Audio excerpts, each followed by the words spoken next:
પગમાં ગારો ચોટી ગયો, એટલો બધો ગારો છે અત્યારે. જય શ્રી કૃષ્ણ બધાને. તો આજે આપણે ખેતરે જવાનું છે. આજે ખેતરમાં બહુ કામ છે. આપણે 10 વીઘાનું ખેતર છે, જે મેં તમને આગલા વ્લોગમાં બતાવ્યું હતું. ત્યાં માંડવીની વાવણી થઈ ગઈ છે 5 દિવસ પહેલાં. તો આપણે ત્યાં ચક્કર મારવા જવાનું છે અને 15 વીઘામાં સોયાબીનની વાવવાની તૈયારી કરવાની છે આજ બપોરે. એટલે બહુ કામ છે. ચાલો તમને હું બતાવું. આ ગામ છે અમારું. જો આ અમારા ગામની શેરીયું છે, અહીંથી ખેતરનો રસ્તો આવે છે. આ બાજુમાં ગૌશાળા છે અને સામે રહ્યો સરકારી કૂવો, એટલે કે જિલ્લો કહેવાય તે જિલ્લો છે. હવે આ સામે રસ્તો દેખાય ત્યાં અમારું 15 વીઘાનું ખેતર આવે છે અને આ અમારું 10 વીઘા ખેતર તરફ રસ્તો જાય છે. અત્યારે તો વરસાદ એટલો બધો હજી એવું નથી કે માર્ગ ખરાબ થઈ જાય, પણ બહુ આવે એટલે આ માર્ગ પૂરેપૂરો ખરાબ થઈ જાય ને અંદરથી ફૂટી જાય છે. એટલે કે પાણી અંદરથી આવવા લાગે એટલે માર્ગ ફૂટી જાય છે, એવો ખરાબ થાય છે. આ જો અમારા 10 વીઘાનું ખેતર આવી ગયું છે, જમણી બાજુ તમને દેખાય છે. આ અમારું 10 વીઘાનું ખેતર છે. આમાં મગફળી છે વાવેલી, એટલે તમને ચાલો હમણાં બતાવું તમને બધું. આપણે ગાડી રાખી દઈએ પહેલાં સાઈડમાં. જો આખું ખેતર છે, આ 10 વીઘાનું ખેતર છે. તમને કદાચ મેં આગળના બ્લોગમાં નહીં બતાવ્યું હોય, અહીંયા આપણે આવ્યા જ છીએ પહેલી વાર જે બ્લોગમાં. તો આ આખા ખેતરમાં મગફળીનું વાવેતર થયેલું છે. 5 થી 6 દિવસ થયેલા છે. હજી કોટો કાઢે નહીં, 4-5 દિવસમાં કોટો કાઢશે. અને ખાટલો રાખેલ છે. અહીંયા મજૂર રાતે ધ્યાન રાખવા માટે આવે છે, કારણ કે અમારે અહીંયા ભૂંડ રોજનું બહુ ત્રાસ છે. એટલે આ આપણું 10 વીઘાનું ખેતર છે. ચાલો આપણે 15 વીઘાના ખેતર, જે નજીકનું ખેતર છે, મેઇન વાડીવાળું કૂવાવાળું ખેતર છે, ત્યાં આપણે જઈએ.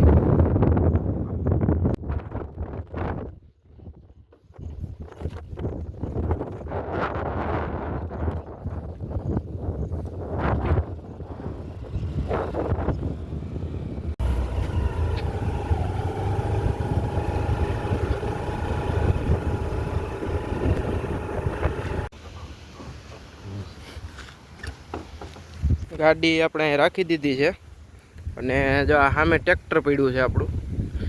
હજી વરસાદ આવેલો હતો કાલ સવારમાં, તો હજી ગારો છે, કંઈ હાલે એવું છે નહીં. ચાલો ટ્રેક્ટર પાસે જઈએ. આ 15 વીઘાનું આપણું ખેતર છે, જે તમે આગલા વ્લોગમાં તો જોયેલું જ હશે. આ જે ગારો છે બહુ. અને સોયાબીનમાં કેવું હોય કે સાવ જમીન સુકાઈ જાય તો જ ચાલે. ગારો હોય થોડો ઘણો તો પણ સોયાબીનનું વાવેતર સરખું ન થાય. અને સોયાબીનનો જે દાણો આવે બીજ, એ જમીનમાં 1 થી 1.5 ઇંચ જ અંદર જવો જોઈએ, તો જ સરખું વાવેતર થાય. નકર ઉગે નહીં. ઊંડો વયો જાય તો ઉગે નહીં, ને ઉપર દેખાય તો પણ ઉગે નહીં. એટલે સોયાબીનમાં જમીન સૌ સુકાવા દેવી પડે. એટલે આપણે ખમ્યા છીએ આટલા દિવસ. જો સામે ટ્રેક્ટર પડ્યું છે, હવે ત્યાં સુધી જવાય એમ નથી, કારણ કે ગારો બહુ છે અહીંયા. જો હા, ચંપલામાં ચોટી ગયો, ગારો બહુ છે. તો સામે આ ટ્રેક્ટર પડ્યું છે. અહીંથી આપણે ચાલો આપણે કૂવામાં જોવા જઈએ, પાણી આવ્યું કે કેટલું ઉપર આવ્યું કે. મારી પાછળ બધું આ છે ને, ઠેઠ આમાં શેઢા સુધી અમારું ખેતર છે. તો પગમાં ગારો ચોટી ગયો થોડો.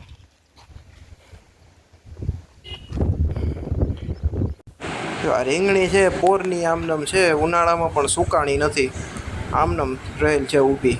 હવે આ સામે સબસ્ટેશનની ડાબી બાજુ દેખાય બધું, ત્યાં માર્ગની બાજુમાં ત્યાં શાકભાજીનું વાવેતર થશે. અને આ જામફળનું ઝાડવું છે.